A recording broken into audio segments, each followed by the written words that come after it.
nabigu wuxuu yidhi calayhi salaatu wasalaam aljannatu aqrabu ilaa axadikum min shiraaki naclih aljannatu jannadu aqrabu ilaa axadikum midkiin waa uga dhowdahay min shiraaki naclihi kabtiisa indhasheeda waa uga dhow yihi shiraagga waxaa loo isticmaalaa waa halkan faraha la geliyo oo waxa weeye markaa kabaha qaarkood ay leeyihiin aqrabu ilaa axadikum midkiin waa uga dhowday min shiraaki naclihi indhasha kabtiisa waa uga dhowday wannaaru naartuna milu daalika sidaasoo kale weeye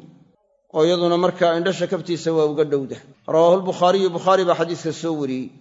yacni xadiiska waxaa laga qaadanayaa jannada iyo naarta mid walba inay inoo dhowdahay oo waxay ku siman tahay dee qofku kelmad gaalnimaa inuu ku hadlo sidaa ku dhinto bay ku simantahay naartuba hadalkaa kufrigaa inuu ku nafbaxo naartii buu markaa gelayaa abadal aabaadna waa ku waarayaa ila gaalnimo ku dhintay ama kelmadda tawxiidka uu ku hadlo oo deedna ku dhinto man kaana aakhiru kalaamihi laa ilaaha ila allahu dakhala aljanna ka hadalkiisa ugu dambeeya ay noqoto laa ilaaha ila allah jannaduu gelayaa baa nebigu yidhi calayhi salaatu wasalaam innama alacmaalu bilkhawaatiim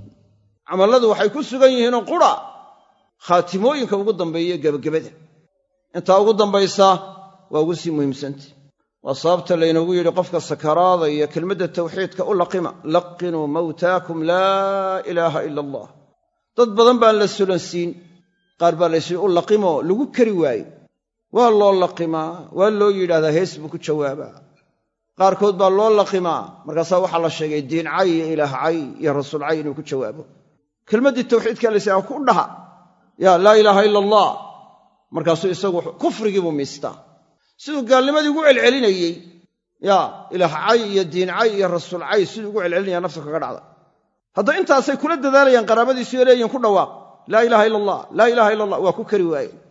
qofku wuxuu caadaysto ee uu ka caado yeesho ayaa markuu sakaraadayo yacni markaana uu ku dhadhabayaa uu ku hadlayaa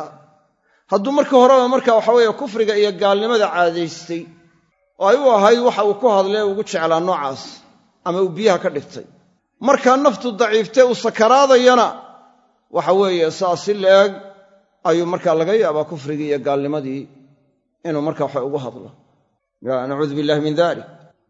hadduu markaa tawxiidka iyo markaa waxa khayrka caadaystana waxaa loo rajo badan yahay in tawxiidka la waafajinayaa lagu rajo badan yahay marka in marka hore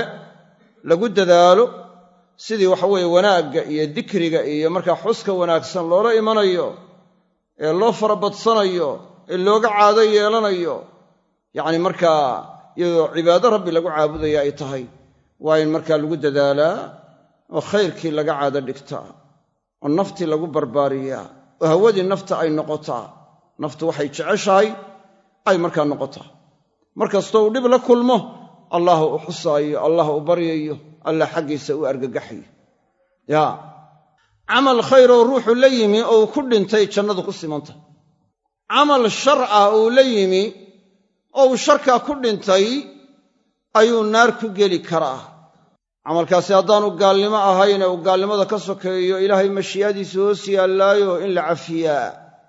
iyo inuu ilaahay ku cadaabaa mid waliba waa dhici kartaa yaa wayakfiru maa duuna dalika liman yashaa gaalnimo wixii ka sokeeye ilaahay waa u dhaafaa cidduu doono inuu u dhaafo marka macaasida gaalnimada ka sokaysa ciddii ku dhimata hadduu doono ilaahay waa cafinayaa markaasay hor jannada ka gelayaan hadduu doono ilaahay waa ku cadaabaya laakiin hadduu ku cadaabo naar ku geliyo naarta ku waari maayo waa laga soo bixinayaa ciddii tawxiid ku dhimatay naarta haddayba galaan waatuu allah markaa uu yidhi allah baa odhan doona siduu nebigu sheegay calayhi salaatu wasalaam wacizatii wajalaalii laukhrijanna min annaari man qaala laa ilaaha ila allah wa fii qalbihi mihqaalu darrati min iimaan yacnii cizadayda iyo qaalib noqoshadayda iyo weynidaydaan ku dhaartay buu allah yidhi waan ka soo bixin doonaa naarta ciddii laa ilaaha ila allahu tidhaahda iyada oo qalbigiisa uu ku sugan yahay qudhaansho in la miisaana oo iimaani qalbigiisa ku jiro naarta u dayn maayo ku waarin maaye waa ka soo bixinaya xadiiska saxiixaynka marka jannada iyo naarta mid waliba inay dhowdahay baa laga qaadanayaayoo camalka uu ruuxu ku dhinto hadduu camal khayra yahay walow kelimatu tawxiid bayaanu noqone jannaduu ku gelayaa xusnul khaatimay noqonaysa hadduu shay khayra ku dhinto isagoo sadaqad bixinaya ayuu dhintay oo ilaahay dartii u bixinaya isagoo shay sunna'a tabaqaya ayuu dhintay isagoo salaad ku jiruu dhintay isagoo marka camal kaloo khayra ku mashquulsan buu dhintay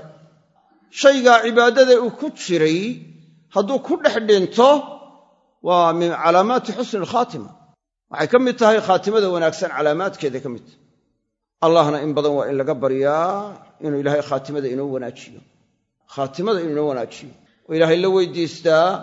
allaahumma inna nas'aluka xusna alkhaatima yaa allah waa in laga baryaa oo aad loo weydiistaa khaatimada wanaagsan